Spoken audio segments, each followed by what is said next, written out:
Morning. Wait, it isn't morning, is it? Good afternoon is more appropriate. Appropriate, yeah. The city of New York, Boricua from the Bronx. So I'm Marilynn Larkin, and I guess how I came to your attention is that I did a natural bodybuilding competition a couple of weeks ago. And I'm 75, and last year I was diagnosed with metastatic breast cancer, never having had anything wrong with me in my entire life. So that became sort of a story. But mainly, I'm running a writing business. I'm a journalist and a writer and an editor. I've always worked out. I love to work out, not for an effect, but for the way it feels. Feels good to me to feel strong. So, and I also love to challenge myself. So like 22 years, I think it was like in 2002, I did my one bodybuilding competition because my trainer at the time said, "Oh, your body is perfect for this." I said, "Okay." I had really wanted to do like an aerobics competition because I loved it, but aerobics competitors are like tall and blonde, and I didn't fit into any of that category. So I did the natural bodybuilding comp here, and I was the oldest competitor then at 54. They had to announce my age, thank you. Now I don't care. But I did place and all that. And, I then became certified as an ACE personal trainer and group fitness instructor because people kept telling me, they keep telling me, you're inspiring me, you're inspiring me. And I didn't feel like I wanted to inspire people to do bodybuilding contests. So I ran a fitness business and I got very much into posture. I've run two posture businesses and we're back in business with posture again. With posture, and not just to prevent injury, posture being dynamic, which people usually think it's like a static thing. No, posture is dynamic. It's about form. It's about how you do things. But it's also about self-esteem because, like I always say this, can I get up and show you? Yeah, sure. Yeah. So if somebody said to you, like you were in a show or something, like pretend you're an old person. What's the first thing you do? Go like this, like, right. hunched over, Right. whatever. Right. So people who are into anti-aging, one of the best things you can do is straighten up and improve your posture. Also, when you look down, which a lot of people like to shuffle and they look down and they don't have self-confidence, your head is actually pulling you down as much as your chest muscles, which are bigger than the back muscles. You really have to work to keep them up. Then you're going to be going forward, you're going to be looking down. And, I've done this exercises with people. If you just change one of those and people shuffle, don't shuffle, walk and look straight ahead, and you will feel better. You'll be able to breathe. You'll be able to see people and things in front of you instead of what's on the floor. So these are just a few of the connections, that I've seen. And I really think it's critical. Posture isn't sexy, but it's so important that there has to be a way to make people aware that you don't have to wear bands and stuff like that to hold yourself up. That was one of the things I was gonna like ask you about when it says, because I wrote down some notes here and it says posture expert. And I was like, are we literally talking posture?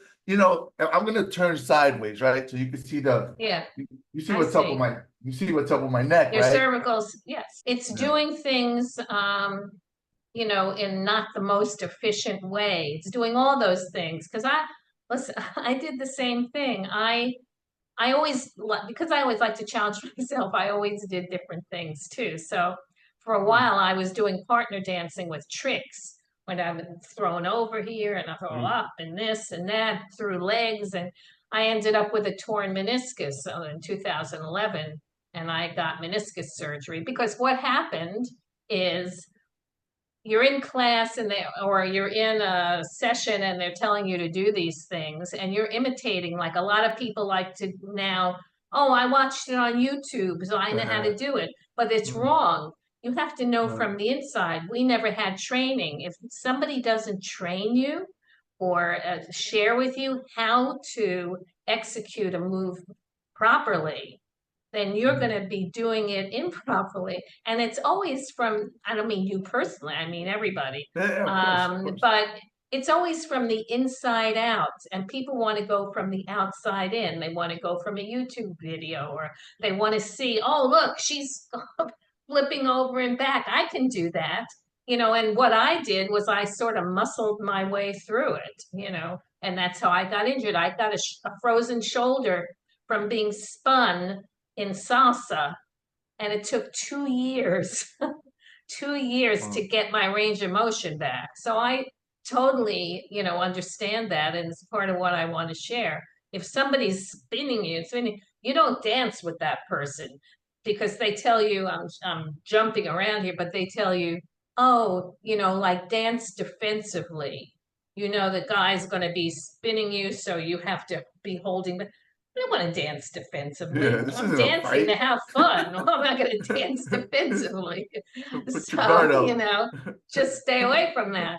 So these Oh. are, what some of the many, many situations where, why it keeps coming back to me, that this posture, and then the connection with self-esteem. So when I first started, I created a posture workout with workout bands, and I did a video. This is again in the early 2000s, and I ran a class.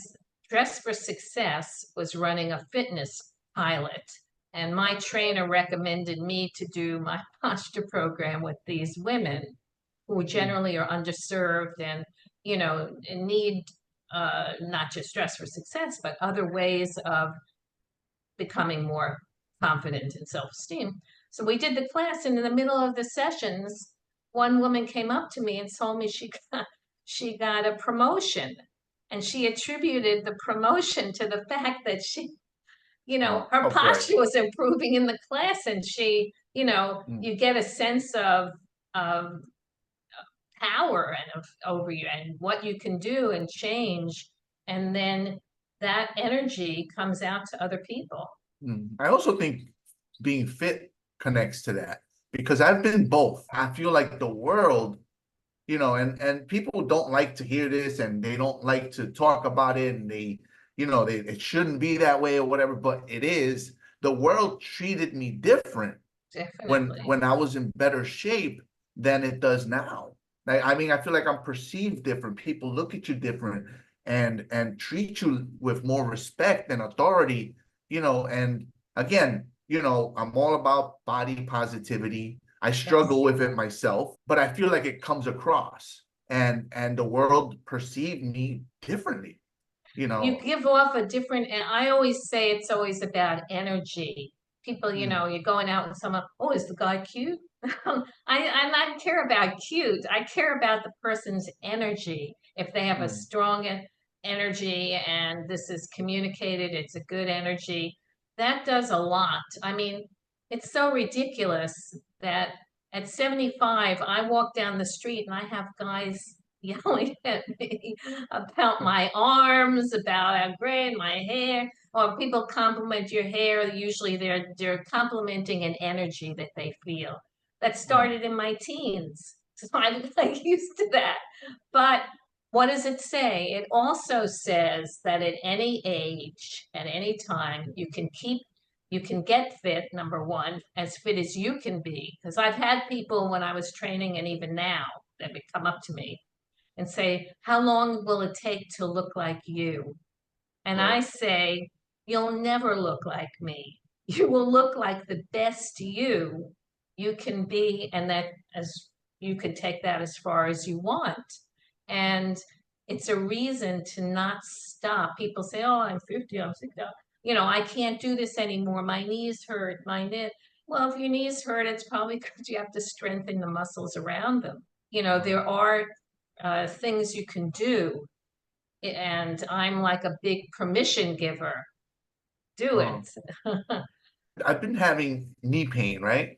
And one of the things I've been doing is hack squats. My knee feels better. It was hurting a lot. Like, I mean, I teach Great, Zumba, yes. and I was in pain after every Zumba class, and it still bugs me, but it doesn't bother me as much. So Mhm. that's to your point about strengthening, those muscles. Carefully, of course, because my Yes, physical therapist is like, dude, we don't want to strengthen dysfunction, you know, exactly. You want to be doing, so that goes back to posture and form. Posture is a all-encompassing word that doesn't just mean, oh, I gotta, sit up it's, straight, yeah, tuck the it's neck in, and dynamic. It's how you do things. It's how you lift and carry things. It's how you pick something up. It's how you know, reach over your head. It's all these things that people don't realize. It's about function. It's practical. And I think practical things are what people need. I mean, you can look that I did the natural bodybuilding. I may do another one as well now. So I survived this one. The eating is worse, the worst one yeah, is, I'm sure you know. it's tough. Um, Yeah, for but sure. not everybody has to do that, but you set your own goal. But that's not really function. That's Right. about effect. And whenever I worked out, it was because I love the way it feels. And I never really looked at the effect. And then, of course, when I get older, I see, oh, it had an effect, and it Oh, continues to have an effect.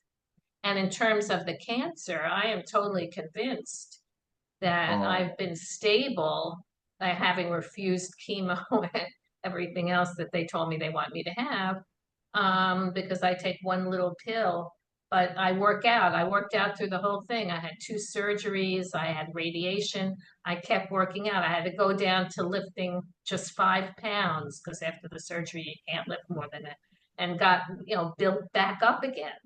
So oh. I'm convinced that that's one of the keys to health. Um, Did you get rid of the cancer? no, I What's still have it. So it metastasized to my liver, and the liver is swollen, which was not such a nice thing in the bodybuilding because all my abs, which are very strong, are underneath like a swelling because it oh, also um, creates a situation where there's fluid retained in the stomach area. But it's hmm, been stabilized, even though I did not, I said no to the various chemo? medicines that they wanted, a chemo and targeted. And I said, listen, quality of life is everything to me. If I don't have quality of life, forget it. And anything that they were suggesting had such risks and such side effects that I didn't want to go through it. I didn't Oh, know that what I was doing would have this positive effect. I just knew that I didn't want that, right, and that right. I had trust in my body, I had to listen to my body, like you did to figure out the exercises that you needed to do in order to just, I mean, I thought I was end of it. I did all my paperwork, I got all the Oh, paper together, all this like a little over a year ago. But I'm still here. Well, I'm still here. This Get Unbent, which is the new project I'm launching. It's about getting unbent physically and mentally, emotionally out of your comfort zone. And I think, I want that to be like my legacy. People keep coming up to me telling me I'm inspiring them, even when I'm just walking around the street, I'm not doing anything. So I want to reach as many people as possible and say, listen, I'm challenging you. At whatever level you're at, we're going to be launching a challenge, a posture challenge. Easy exercises, but you got to do them. When you do them, you feel a difference.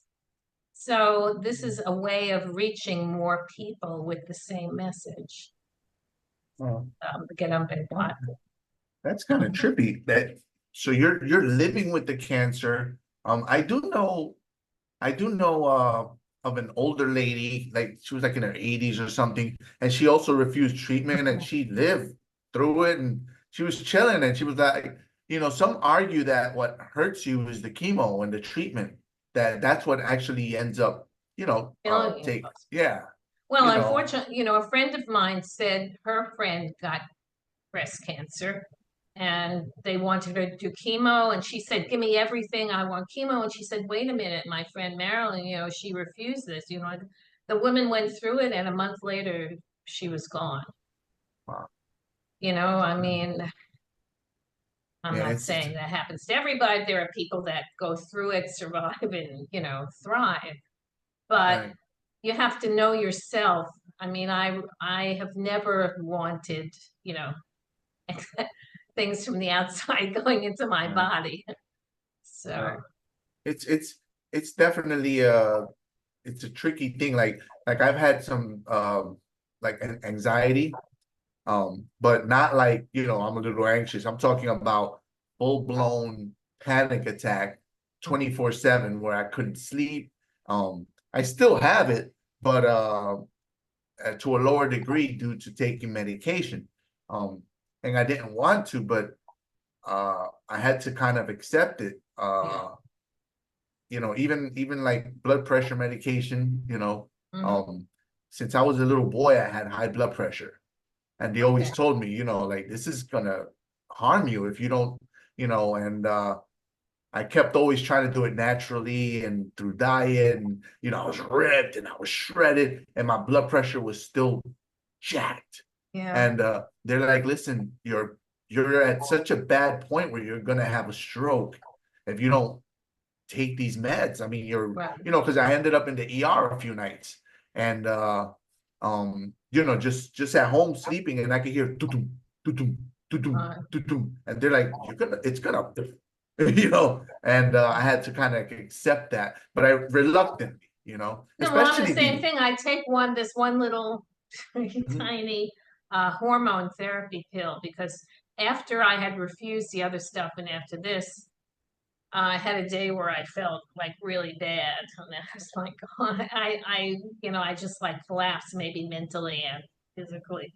And the medical oncologist prescribed this hormone pill, which has been around for 25 years. So it's been in use. It's used for fertility also. Whenever I took it, and 2 days later, I felt perfectly fine. And Mhm. thank God I'm still feeling fine just taking this once a day.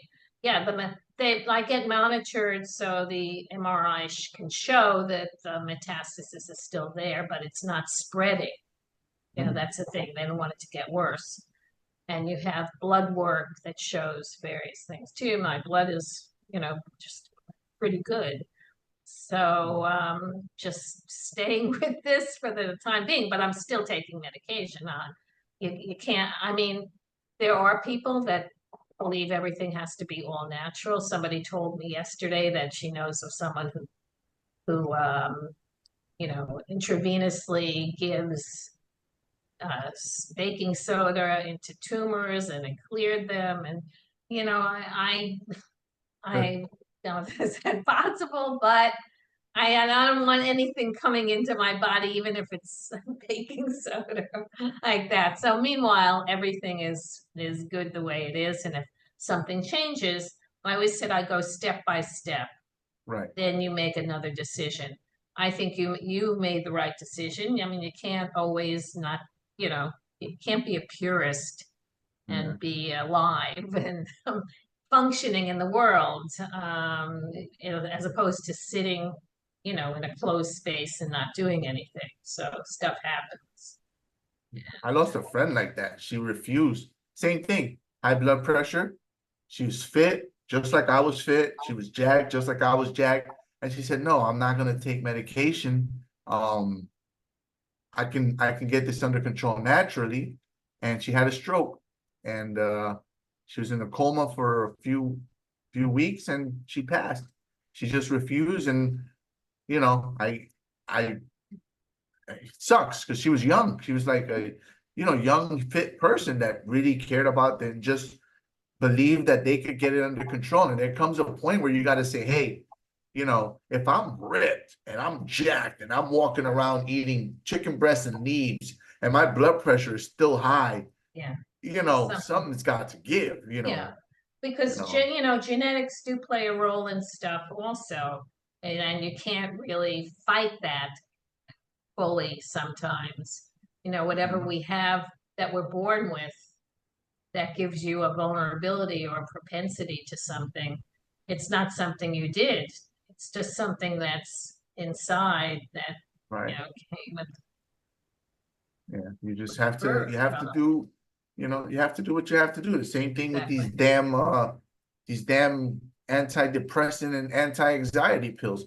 I mean, I've been doing therapy, all that stuff, and they're like, listen, your parents both had mental health issues, so you're prone to it. And what broke me was an MRI.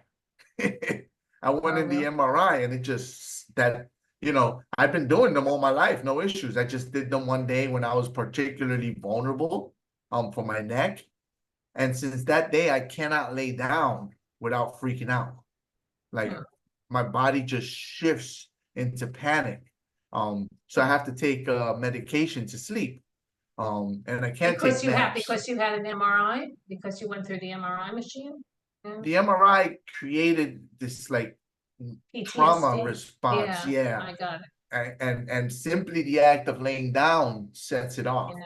And I was like sitting here with my dog talking with you and in full flight or fight mode. I mean, utter panic, sweating, freezing, shaking, heart pounding. I mean, it was horrible. I get it. And as long as you don't blame yourself and you're working on seeing how you can live with it and sidestep it, perhaps. I was in therapy also. It helps. Yeah. It helps, to talk and, you never know what's going to be uncovered. And some things go back to very early infancy. Maybe you were in an incubator or something, something like that. Yeah. There's sometimes not ways of knowing because there's no way to check back that far. But it's deep. It can be deep. But that doesn't mean it can't be resolved. Yeah. I get it. I'm claustrophobic, so I understand that. I have to have a seat on the aisle. I have to have an escape route, and I don't like to be closed in between people or a crowded room, whatever. So that's just there. And you do okay with the MRIs despite that? I did. I actually fell asleep twice during an MRI. I don't know how I did it because on the first one I remember the noise and the this and that, but then I'm just like, I don't know. I just can put my brain out of it and whatever. It just goes into listening to the music that I'm listening to and just keeping my body still does a lot to keep my mind still. And you can't move. Yeah. And then for some reason, instead of having that opposite response of feeling panicky and closed in, I think I just relax enjoyed into it. I just stayed in my body and ignored it. So yeah. I fell asleep in it before. I think the last two MRIs, I was just in a bad state. I hadn't slept enough. I was taking edibles for the neck pain. I was on neck pain medication. I think there was a lot of chemical things going on that probably made me more susceptible to it because I never had a problem with them. I'd go in them, knock out, but this last one, even just talking about it right now, I'm elevated. You know what I mean? Like my body's getting elevated. So all right, let's change the topic. Yeah. So you teach Group X. What's your format? Yeah. What else can I say? I don't know. I think that gives insights into me. I've always had, I always say I'm either at my desk because as a writer, or I'm doing very intense workouts. There's nothing in between. I don't like to go for a walk, I mean, I have to have a destination. I'd rather take a dance class or lately, just because of the training for this bodybuilding comp, my trainer said, do Stairmaster. I'm like, No, and I did it. I actually got into it because I can listen to music that I like and it goes very quickly. And it actually, my legs feel a lot better the next day. There's no stiffness or anything. Go up and down, squats is not a problem. So I'm glad I discovered that. But Oh. generally, I miss dancing. There's just so much time and energy in the day.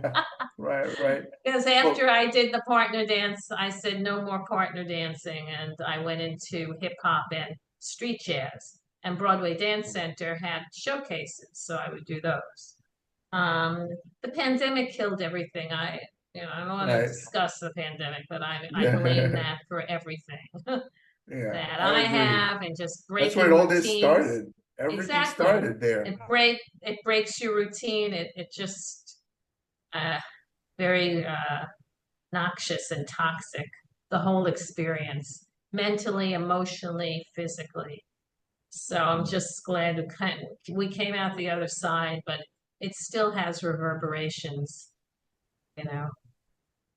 When you did partner dancing, right? So my wife took me to a salsa class recently, and I went there to dance with my wife. Well, frankly, she told me she was going to a salsa class, and I was like, my mom ain't raised no fool. I'm going with you. Yeah, Okay. You know what I'm saying? Like, ain't yes. no No freaking man's gonna have other men dancing that with you, and then goddamn I right. got You know, so I it. went with her, but then they were switching us around. So like I was They dancing with her, then someone else, they someone do that, and that's what a class does. It gives you different partners. You move around I a certain. so I didn't like that, right? I didn't Mhm. like that. And they're like, look into your partner's eyes and all that. And I'm like, yo, I don't want to look into someone I don't know's eyes and get all connected. And I don't want my wife doing that. You know what I mean? Like I just didn't feel comfortable with it. I Like, understand. um, and this was recent, this was like last Yeah. week before she traveled. And I was like, babe, I'm not feeling this. And she's like, well, you don't have to come. And I'm like, perhaps you're not hearing me here. You know, I am not feeling that either, so Yeah. I found another place that lets you stay with your partner, called Oh, Huracan. I think it's called Huracan, and they hold people together, and like I'm okay with that. I yeah. don't know. I mean, well, what I was gonna ask you was like, how do you, I don't know your relationship situation, but like, how do you cope with that? Like, how do you Yeah. deal with that, and It the wasn't, I have to intimacy? say it was an issue. I mean, I'm not married, but I've had long-term relationships and with guys, and usually they're not dancers, but the dancers, there's a lot of room for exploitation. I know friends that took tango. See, I would never take classes where you have to be wrapped into somebody else. There are a lot of those Oh, in the partner dance. I didn't do those. I did West Coast swing, and salsa. You don't have to like wrap yourself in their arms and go slowly because that's blues dancing, that's tango, that's other stuff. So how I cope with that was not to do it. yeah, That's for right. me. And then yes, then people come on. I mean, people come on to me in all kinds of situations. So I wouldn't just say that it was just because of the partner dancing, but it is a situation that promotes, connectedness that may not be desirable. It promotes miscommunication because people read different things into it. Oh, he's looking at, maybe he cares for me in a different way or vice versa. It didn't interfere with my relationship, though I did if the person I'm with doesn't dance, they're not going to come to that class, but they're going to be worried. So I would get calls, Oh, texts, like, that kind of stuff. right, Um, right. like, oh, you're going home now, this and that. So people deal with it in different ways, but I never looked to um, to the dance class for a relationship, but many people do. That's what they want to find someone who does what they like to do, and some find it. Well, it's intimate, right? I feel like Yes, dancing creates an intimacy, a connection. it So my does. wife, she started training jujitsu, which, I train, and, they train that with guys and stuff. And I wasn't comfortable with that. but I kind of accepted it because it's for her safety and stuff, right?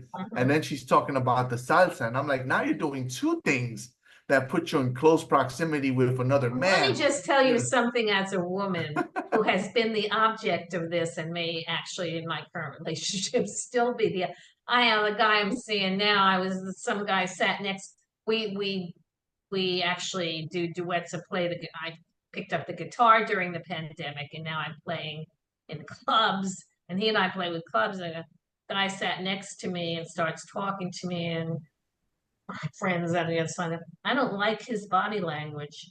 And then the guy's talking to me, and he says, "She's with me." I was like, nobody's. I was like, dying. So the point is, I understand that feeling, coming at me, and it also moved to the point of like, I don't want you to say hello to X because, I don't like the way, he's talking to me. I said, that's you. So me. I'm just saying that sometimes you need to give someone space and trust that, because you got to trust that you're in a marriage and a relationship that means something to your wife, and that even if she's enjoying moments out and there are other people there, that doesn't mean that's going to be the end of the relationship. But I understand that feeling of concern, and it's the closeness. not easy. It's not easy. The closeness of it with the salsa, when my man's like look into the eyes, and I'm looking into the eyes of these girls, and they look scared, and I'm like, I don't want to look into their eyes. It's scary. No, they look. I mean, like I felt uncomfortable how fearful some of them looked. Some of them were chilling. They're like, just go with the flow, man. No, and others because the fierce ones are feeling like you. They could be new, or they just don't want that closeness. Not everybody wants that much closeness. I mean, if it were an atmosphere where that was being encouraged, I would not come back, because there are enough other places that don't compel you, to do the kinds of things that you don't feel comfortable doing. It's hard enough to learn how to dance. Right. You don't have to start, dealing with all this other stuff on top of it. Because you can dance with people without having to have that degree of intimacy and still have fun. Yeah, that's definitely not for me. And I mean, like if my wife wants to go, I'm not gonna like twist her arm about it. But at the end of the day, I expressed that I'm not entirely comfortable with it, because of the intimacy of it, and that it'll be on her. Like I won't press her like, listen, you cannot go, or I'm gonna, like it's not that type of a thing. But I'm certainly not, not gonna pretend I'm okay with it and be comfortable. It's like I don't like it. And you got to be prepared for, how I might react, kind of thing. It's unfortunate. I think it's insecurities, but it goes beyond that because of the intimacy of it. It's not like with jujitsu. Definitely, I think it was more just that insecurity as a man or whatever. With the salsa, I think my concerns are valid because it promotes that closeness. It promotes that connection. And listen, I'm not trying to have. If I were single and I were there with those girls and they're like, oh, okay, it's different. Like, okay, you know what? These chicks are cute. Like, this is dope. Not as a married man who's not, No, you have to separate the dance from the environment in which you learn the dance and do the dance. There are lots of different types of classes, as you've already discovered. There's different types of dances also. And, I think it's a shame. I mean, we used to talk about this all the time, that people, want to be hugged, they want to be touched, and they get that in the class. I was like, ew. I personally don't want strangers touching me. And, touching me beyond the holding hands of a dance class. I don't need or want the other thing. It's an invasion, I feel, of me. I choose who I want to touch me, is what it Correct. boils down to. So I'm just saying then you can find, or she can find if she wants to, other classes. I just don't think we should just say all of salsa, all of tango. Tango is different because it really is, you wrap your legs around. The steps itself, the way of doing it is wrapping around the other person. But salsa does not have to be that way. There are moves that can be, but there are also moves that don't have to be that way. You teach group exercise? I have my certification, but I haven't used it recently because I'm doing some of the other things, and I had ran the fitness business. I like it more now for when I do posture workshops, because I do different kinds of exercises with people, like going down the Soul Train with their, like going on a red carpet walk. So the group gets involved in a whole different kinds of stuff that I give them to show and to feel what it feels like to move freely with good posture. Because a lot of times women, they think it means, oh, I'm sticking my chest out and nobody will like it. I said, that's not good posture. That's not what it's about. But what does it feel like to move around with confidence, like you're on a red carpet and the music's playing? So that's the kind of group fitness things I've been doing, though I was certified for Zumba way back, but rather than an ongoing fitness class at this point. Yeah. But I would do one if I would do one. I do them sometimes, like if people get together and they want to have a class on a specific thing, or they just want to work out. Very cool. Well, do you want to let the folks know how to connect with you and where to see your projects? And I'll let you go. Thank you.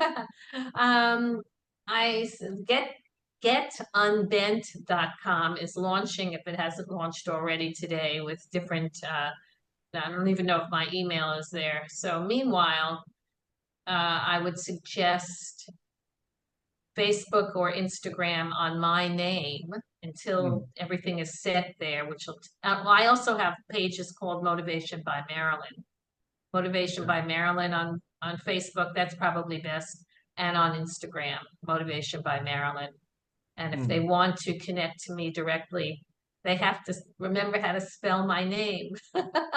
And I'll spell it MarilynLarkin.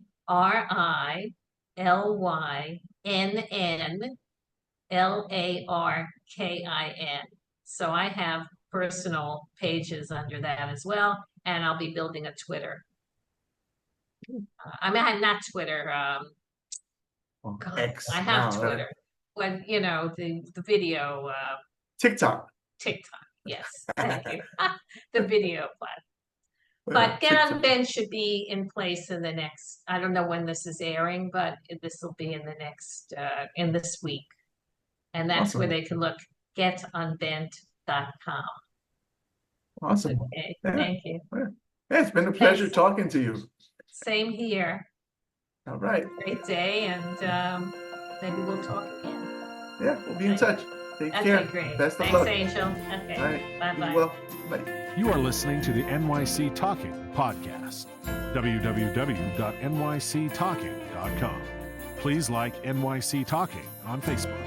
Please follow Angel R Talk on Twitter and Instagram. We are NYC Talking, the realest lifestyle blog ever.